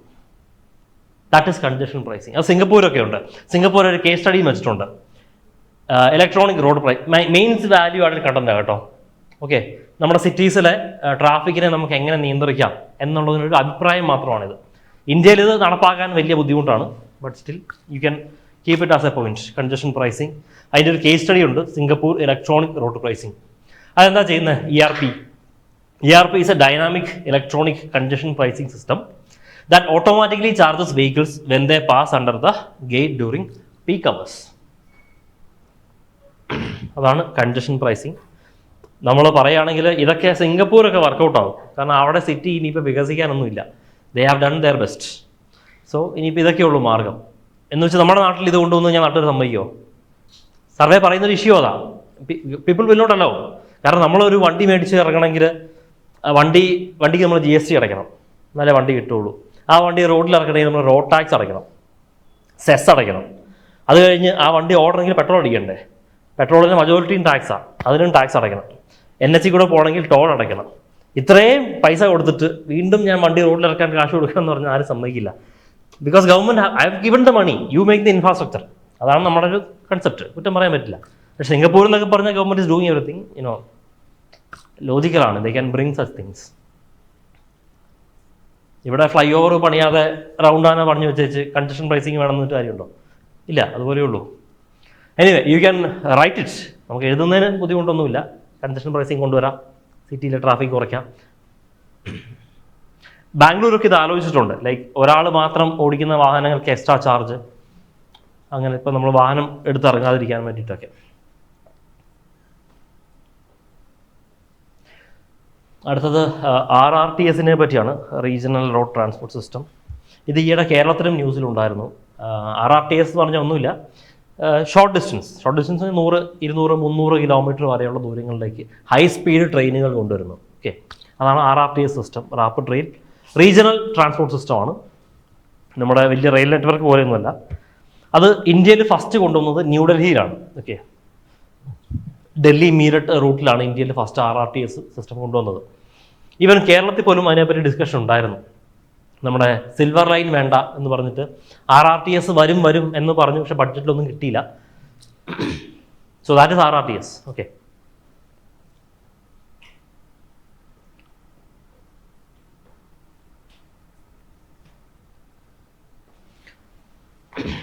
അടുത്തത് എക്കണോമിക് സർവേയിൽ പറഞ്ഞിരിക്കുന്ന അർബൻ ലോക്കൽ ബോഡീസിൻ്റെ ഫിനാൻഷ്യൽ ഇഷ്യൂസിനെ പറ്റിയിട്ടാണ്. ഓക്കെ, ഇത് മെയിൻസ് വാല്യൂ ആഡഡ് പോയിന്റ്സ് ആണ്. ഇപ്പം നമ്മുടെ അർബൻ ലോക്കൽ ബോഡീസ് ഫേസ് ചെയ്യുന്ന ഇഷ്യൂസ്, സർവേ പറയുന്ന പ്രധാന ഇഷ്യൂ എന്ന് പറഞ്ഞു കഴിഞ്ഞാൽ നമ്മുടെ അർബൻ ലോക്കൽ ബോഡീസ്, നമ്മുടെ മുനിസിപ്പാലിറ്റീസ്, നമ്മുടെ കോർപ്പറേഷൻസ്, ഇവരുടെ റവന്യൂവിൻ്റെ ഏറ്റവും കൂടുതൽ പ്രോപ്പർട്ടി ടാക്സാണ്. വേറെ ഓൺ സോഴ്സ് റവന്യൂ ഒന്നും ഇല്ലെന്നല്ല, വളരെ കുറവാണ്. OSR, own source revenue. അവർ തന്നെ റവന്യൂ കണ്ടെത്തണം. അപ്പോൾ അങ്ങനെ ആ കണ്ടെത്തുന്ന റവന്യൂവിലെ ഏറ്റവും കൂടുതൽ വരുന്നത് പ്രോപ്പർട്ടി ടാക്സിൽ നിന്നാണ്. ഓക്കെ, പിന്നീട് അവർ ഡിപ്പെൻഡ് ചെയ്യുന്നത് grants in aid, central grants, state finance commission grants ഒക്കെ നോക്കിയാണ് അവരിയ്ക്കുന്നത്. അവർക്ക് വേറെ റവന്യൂ ഒന്നും ഉൽപ്പാദിപ്പിക്കാൻ സാധിക്കുന്നില്ല എന്നാണ് പറഞ്ഞിരിക്കുന്നത്. So according to a World Bank report financing urban infrastructure, urban property tax is the largest own source revenue. Okay, being only 0.15% of the GDP aggregate nationwide. അതായത് സാധാരണ ഇന്ത്യ പോലെയുള്ള ലോ മിഡിൽ ഇൻകം കൺട്രീസിൽ property even own source revenue. Okay, own source revenue എന്ന് പറയുന്നത് നമ്മുടെ 0.15% of the GDP ഉള്ളൂ. Urban local ബോഡീസിൻ്റെ own source revenue. Okay, own source revenue എന്ന് പറഞ്ഞാൽ പ്രോപ്പർട്ടി ടാക്സ് മാത്രമല്ല, പലതും ആവാം. അത് കമ്പാരിറ്റീവ്ലി ഇന്ത്യ പോലെയുള്ള രാജ്യങ്ങളിൽ 0.3 to 0.6% വരെയാണ്. ആ ഡേറ്റയുടെ ഒന്നും ആവശ്യമില്ല. Just I'm trying to give you an idea. നമ്മുടെ അർബൻ ലോക്കൽ ബോഡീസിൻ്റെ റവന്യൂ കുറവാണ്, അത്രേ ഉള്ളൂ. പിന്നെ പറഞ്ഞിരിക്കുന്നത് എന്താ, ഫോർ മോസ്റ്റ് ലാർജ് സ്റ്റേറ്റ്സ്, ഇന്ത്യയുടെ ലാർജ് ഇന്ത്യൻ സിറ്റീസിൽ 30 to 40% of the total municipal expenditure അത് ഓൺ സോഴ്സ് റവന്യൂ വെച്ചാണ് അത് കവർ ചെയ്യുന്നത്. അത്രേ കവർ ചെയ്യുന്നുള്ളൂ. അതായത് മാക്സിമം 40% വരെയൊക്കെ ഓൺ സോഴ്സ് റവന്യൂ ഉണ്ടവർ കവർ ചെയ്യുന്നുള്ളൂ. ബാക്കിയുള്ളതിന് ഗ്രാൻഡിലേക്കും ഒക്കെ അവർ നോക്കിയിരിക്കുകയാണ്. പിന്നെ അങ്ങനെ വരുമ്പോഴുള്ള സാഹചര്യത്തിലാണ് നമ്മൾ മുനിസിപ്പൽ ബോണ്ടുകളെ പറ്റി പഠിക്കുക.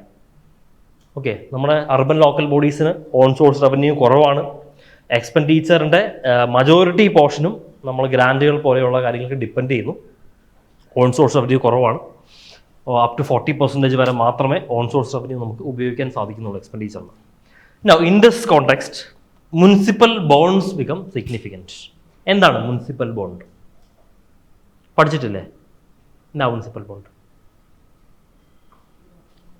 മുനിസിപ്പൽ ബോണ്ട് എന്ന് പറഞ്ഞു കഴിഞ്ഞാൽ നല്ല ക്രെഡിറ്റ് റേറ്റിംഗ് ഉള്ള corporations, municipalities, urban local bodies, ഇവർക്ക് ബോണ്ട് ഇഷ്യൂ, സ്റ്റേറ്റ് ഗവൺമെൻറ്റും കോർപ്പറേറ്റ്സും ഒക്കെ ചെയ്യുന്ന പോലെ തന്നെ ഇവർക്കും ഒരു കടപ്പത്രം ഇഷ്യൂ ചെയ്യാം. ഞങ്ങളൊരു ഡോക്യുമെൻ്റ് തരുന്നു, ഇത്ര രൂപ ഞങ്ങൾക്ക് തരൂ, ഇന്ന ദിവസം ഇൻട്രസ്റ്റ് സഹിതം തിരിച്ചു തരാം. അതാണ് municipal bond. These are debt instruments issued by urban local bodies. Infrastructure fund ചെയ്യാനും highway, waste management, water systems, അതായത് മുനിസിപ്പാലിറ്റിയുടെ ക്യാപിറ്റൽ എക്സ്പെൻഡിച്ചേഴ്സിന് വേണ്ടിയിട്ട് നമുക്ക് ബോണ്ട് ഇറക്കാം. അതിന് എലിജിബിലിറ്റീസ് എന്ന് പറയുന്നത് ആ അർബൻ ലോക്കൽ ബോഡിക്ക് മുമ്പ് ഡീഫാൾട്ട് ഒന്നും പാടില്ല. ലോൺ എടുത്തിട്ടുണ്ടെങ്കിൽ അത് കൃത്യമായിട്ട് അടയ്ക്കുന്ന നല്ല ക്രെഡിറ്റ് റേറ്റിംഗ് ഉള്ള BBB, അതായത് സെബി ആണ് ഇത് റെഗുലേറ്റ് ചെയ്യുന്നത്. സെബി പറഞ്ഞിരിക്കുന്ന അനുസരിച്ചാണെങ്കിൽ BBB അല്ലെങ്കിൽ നല്ല ക്രെഡിറ്റ് റേറ്റിംഗ് ഉള്ള മുനിസിപ്പാലിറ്റികൾക്ക് മാത്രമേ ബോണ്ട് ഇഷ്യൂ ചെയ്യാൻ സാധിക്കുകയുള്ളൂ. പിന്നെ പ്രീവിയസ് ഇയറിൽ ഡീഫാൾട്ടുകളൊന്നും പാടില്ല. കടം എടുത്തിട്ടുണ്ടെങ്കിൽ അത് കൃത്യമായിട്ട് അടയ്ക്കണം. കടം ഉള്ളത് കുഴപ്പമില്ല, but you should be able to service it. പിന്നെ ഓഡിറ്റ് അക്കൗണ്ട്സ് ഒക്കെ സ്ട്രോങ് ആയിരിക്കണം എന്നുള്ളതാണ് പറഞ്ഞിരിക്കുന്നത്. പിന്നെ മുനിസിപ്പൽ ബോണ്ട് എന്ന് പറയുന്നത് 2 ടൈപ്പ് ഉണ്ട്. ഒന്ന്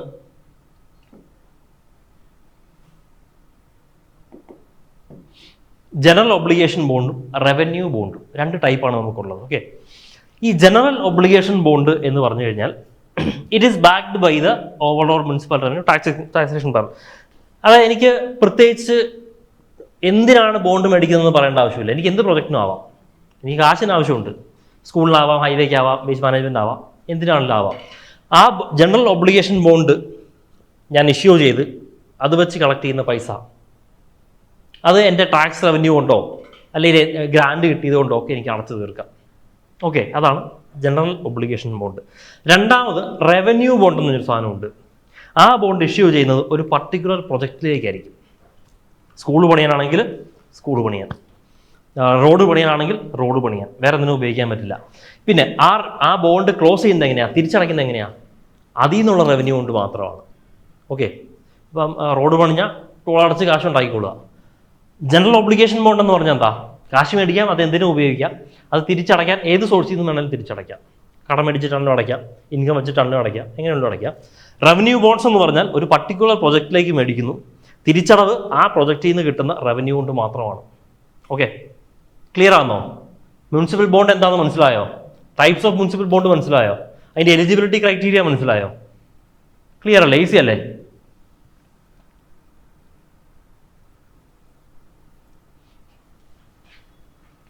അടുത്തത് ട്രെൻഡ്സ് ഇൻ ഇന്ത്യാസ് അർബനൈസേഷൻ ആണ്. അതും മറ്റൊരു സിമ്പിൾ ടോപ്പിക്കാണ്. ഇന്ത്യയിൽ അർബനൈസേഷൻ അതായത് നമ്മുടെ ഈ സർവേ എടുത്ത് പറയുന്നത് ഇന്ത്യ ഒരു ലോവർ മിഡിൽ ഇൻകം കൺട്രിയാണ്. Okay, we are aspiring to be a higher middle income country. പക്ഷെ compared to lower middle income countries and low income countries, India പോലെയുള്ള ലോവർ സിമിലർ കൺട്രീസും ഇന്ത്യയേക്കാൾ താഴെ പെർഫോം ചെയ്യുന്ന ലോ ഇൻകം കൺട്രീസിനെ വെച്ച് നോക്കുമ്പോൾ ഇവിടെ അർബനൈസേഷൻ അത്രയും എത്തുന്നില്ല. അവിടെ കൂടുതലാണ് അർബനൈസേഷൻ. സർവേ പറയുന്നൊരു കാര്യം, അത് പോസിറ്റീവാണോ നെഗറ്റീവാണോ? ഇവിടെ ഇപ്പോഴും റൂറൽ പോപ്പുലേഷൻ ഗ്രോത്ത് സംഭവിക്കുന്നുണ്ട്. പക്ഷേ അർബൻ മൈഗ്രേഷൻ, നമ്മൾ ഈ പറഞ്ഞ ഇന്ത്യ പോലെയുള്ള സിമിലർ കൺട്രീസിൽ കാണുന്നത് പോലെ ഒരു അർബൻ മൈഗ്രേഷൻ ഇന്ത്യയിൽ കാണുന്നില്ല. Is good or bad?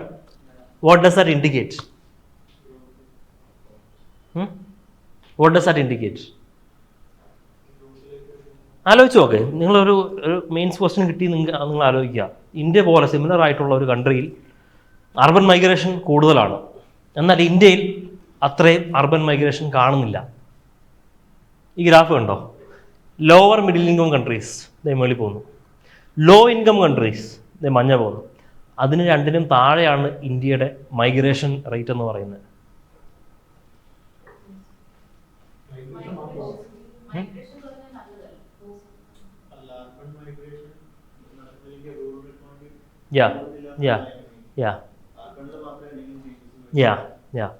Good, very good. അതായത് സർവേ ഉദ്ദേശിക്കുന്നത് ഇന്ത്യയിൽ റൂറൽ ഇൻഡസ്ട്രിയലൈസേഷൻ നടന്നു വരുന്നു. ഞാൻ എന്തിനും സിറ്റിയിൽ പോയി ജീവിക്കണം? എനിക്ക് ഇവിടെ ജീവിക്കാൻ നിവൃത്തിയില്ലാത്തതുകൊണ്ടല്ല ഞാൻ സിറ്റിയിലോട്ട് പോകുന്നത്. നല്ല കാര്യമാണ്. That's A positive thing. അതെ. ഇപ്പം എൻ്റെ വീട് കോട്ടയത്താണ്, പാലായിലാണ്. അപ്പം ഞാൻ ട്രിവാൻഡ്രത്ത് വന്നാണ് ഞാൻ വർക്ക് ചെയ്യുന്നത്. ബിക്കോസ് പാലായിൽ എനിക്കും ഒരു അത്രയും ട്രിവാൻഡ്രത്ത് IT കമ്പനീസ് ഉണ്ട്. IT കമ്പനി ജോലി ചെയ്യുന്നൊരു വ്യക്തി. പാലായിൽ IT കമ്പനി ഇല്ല. മറ്റേ ജഗതി പണ്ട് പറഞ്ഞ പോലെ അവിടെ പുഞ്ച ഇല്ലല്ലോ എന്ന് പറഞ്ഞ പോലെ അവിടെ IT കമ്പനി ഇല്ലല്ലോ. അപ്പോൾ അതുകൊണ്ട് they have to migrate to urban areas. പക്ഷേ റൂറൽ ഏരിയാസിൽ കറക്റ്റ് ആയിട്ടുള്ള ഡെവലപ്മെന്റ്സ് വരികയാണെങ്കിൽ they don't have to migrate. So we are giving more importance to rural areas also, industrial ഡെവലപ്മെന്റിന്. അർബൻ ഏരിയാസിൽ മാത്രമല്ല concentration. So that is obviously a positive thing.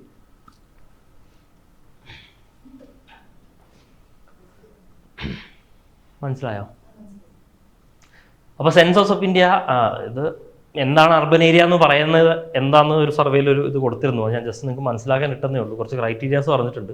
എന്താണ് ഒരു urban area എന്ന് പറയണമെങ്കിൽ സെറ്റിൽമെൻറ്റ് ഷുഡ് ബി 5000 പേരൊക്കെ മതി. ഓക്കെ.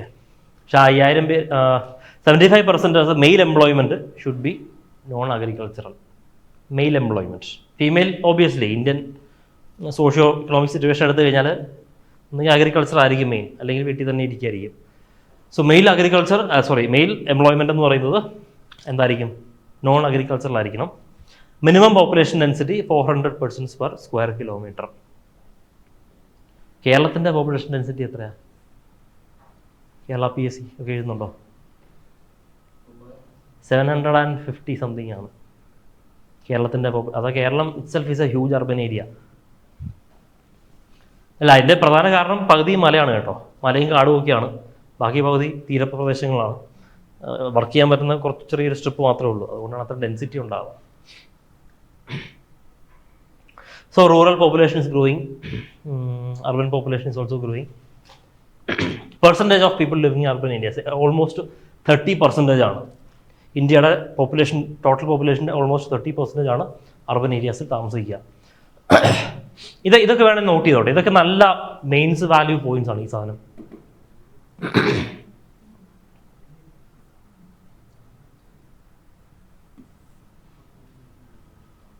എന്താ പറ്റി?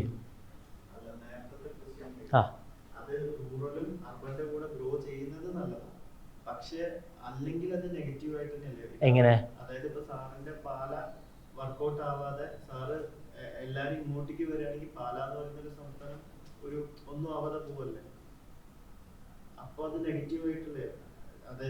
അല്ല, നമ്മൾ പറഞ്ഞു വന്ന എന്താ, ഈ compared to lower income countries ഇന്ത്യയിൽ അർബൻ മൈഗ്രേഷൻ കുറവാണ്. കാരണം rural areas are growing equally അല്ലെങ്കിലും rural areas are also growing. So people don't find the need to migrate. That is a positive thing. കാരണം അതും ചെയ്യുന്നുണ്ട്. അതെ. അപ്പം പിന്നെ മറ്റൊരു കാര്യം, ഇപ്പം ലോവർ ഇൻകം കൺട്രീസിലാണെങ്കിലും പീപ്പിൾ അർബൻ പോപ്പുലേഷൻ കൂടുന്നു എന്ന് പറഞ്ഞു കഴിഞ്ഞാൽ അതിനകത്ത് പോസിറ്റീവ് കാണാൻ പറ്റുന്നത് പീപ്പിൾ ക്യാൻ അഫോർഡ് ഇറ്റ് എന്നൊക്കെ വേണേൽ പറയാം.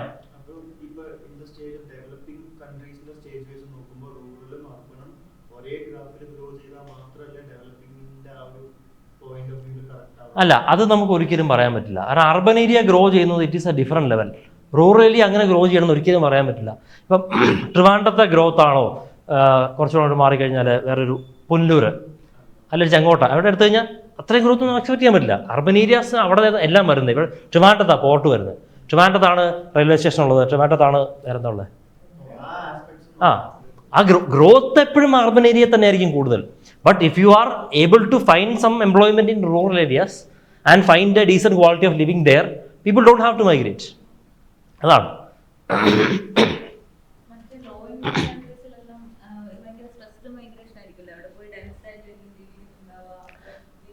ലോ ഇൻകം കൺട്രീസിൽ ആൾക്കാർ കൂടുതൽ എംപ്ലോയ്മെൻറ്റ് പ്രിഫർ ചെയ്യുന്നു, better standards of living prefer ചെയ്യുന്നു. കാരണം റൂറൽ ഏരിയാസ് ഇൻഫ്രാസ്ട്രക്ചർ ഒന്നും ഉണ്ടാവില്ല. ഓബിയസ്ലി ഇപ്പം നമ്മുടെ ഈവൻ കേരളത്തിൽ പോലും നമ്മളത് കാണുന്നുണ്ട്. ഇപ്പം ഹൈ റേഞ്ചസ് നല്ല ട്രെൻഡ് അല്ല എന്ന് പറഞ്ഞു കഴിഞ്ഞാൽ നമുക്കത് അങ്ങനെ കറക്റ്റ് ഡിമാർക്കേറ്റ് ചെയ്യാൻ പറ്റില്ല. കാരണം എന്താണെന്നറിയോ, ഇപ്പോൾ ഞാൻ എക്സാമ്പിൾ പറയാം. കേരളത്തിലെ എക്സാമ്പിൾ എടുത്താൽ ഇപ്പോൾ ഹൈ റേഞ്ചിൽ നിന്ന് ആൾക്കാർ മലയിറങ്ങി താഴെ വന്ന് താമസിക്കാൻ തുടങ്ങിയിട്ടുണ്ട്. നല്ല വ്യത്യാസമുണ്ട്. INC എൻ്റെ തറവാട് ഹൈ റേഞ്ചിലാണ്. അവിടുത്തെ പോപ്പുലേഷൻ കുറയുക. കാരണം എന്താ വെച്ചാൽ അവിടെ പല പ്രശ്നങ്ങളാണ്. ഒന്ന് ഈ നാച്ചുറൽ ഡിസാസ്റ്റേഴ്സിൻ്റെ പ്രശ്നമുണ്ട്, വൈൽഡ് ആനിമൽ ക്ലാഷസ് ഉണ്ട്, കൃഷി സസ്റ്റൈനബിൾ അല്ല. അപ്പോൾ അതുകൊണ്ട് they have to move from there. Okay, so അവർക്ക് അവിടെ ജീവിതം നാച്ചുറൽ പ്രശ്നങ്ങൾ മൂലം അവർക്ക് അവിടെ സസ്റ്റെയിൻ ചെയ്യാൻ പറ്റുന്നില്ല. അതൊരു രാജ്യത്തിൻ്റെ കുഴപ്പമാണെന്ന് നമുക്ക് പറയാൻ പറ്റില്ല.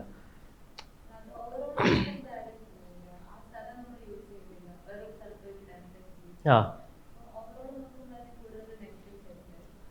അങ്ങനെ നമുക്കതാ പറയാം, ഞങ്ങൾക്ക് അങ്ങനെ ഒരു നെഗറ്റീവ് സൈഡാന്ന് ഒറ്റയടിക്ക് ഡിമാർക്കേറ്റ് ചെയ്യാൻ പറ്റില്ല. ഒരുപാട് പോയിന്റ്സ് ഉണ്ട് അതിനകത്ത്. വി കനോട്ട് കമ്പയർ മുഖത്ത് നോക്കി പറയാൻ പറ്റില്ല അത് മോശമാണ്. ആൾക്കാർക്ക് കൂടുതൽ അവർക്ക് കുറച്ച് ഹൈ റേഞ്ചിൽ നിന്ന് മാറി നല്ലൊരു സ്ഥലത്ത് വന്ന് താമസിക്കാം. അവർക്ക് അതിനുള്ള ഓപ്പർച്യൂണിറ്റി അവിടെ കിട്ടും. പിന്നെ ഹൈ റേഞ്ചസ് വേണമെങ്കിൽ നമുക്ക് ഫോറസ്റ്റ് ഏരിയാസ് ആക്കി മാറ്റാൻ സാധിക്കും. ഫോറസ്റ്റ് ഏരിയ നമുക്ക് ഡീപോപ്പുലേറ്റ് ചെയ്യാൻ സാധിക്കും.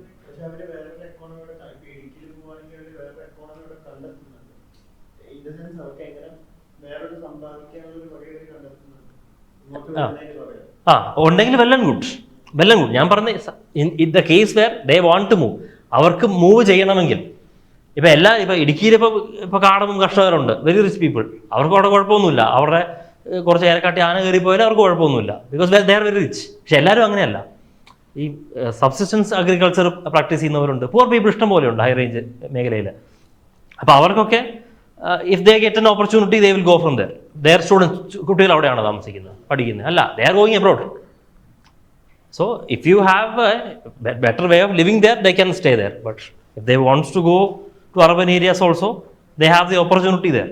ചുമ്മാ അർബൻ ഏരിയയിൽ പോയി താമസിച്ചിട്ട് കാര്യമില്ല. അവിടെ ജോലി കിട്ടണം, ജീവിക്കാൻ പറ്റണം, വീട് കിട്ടണം.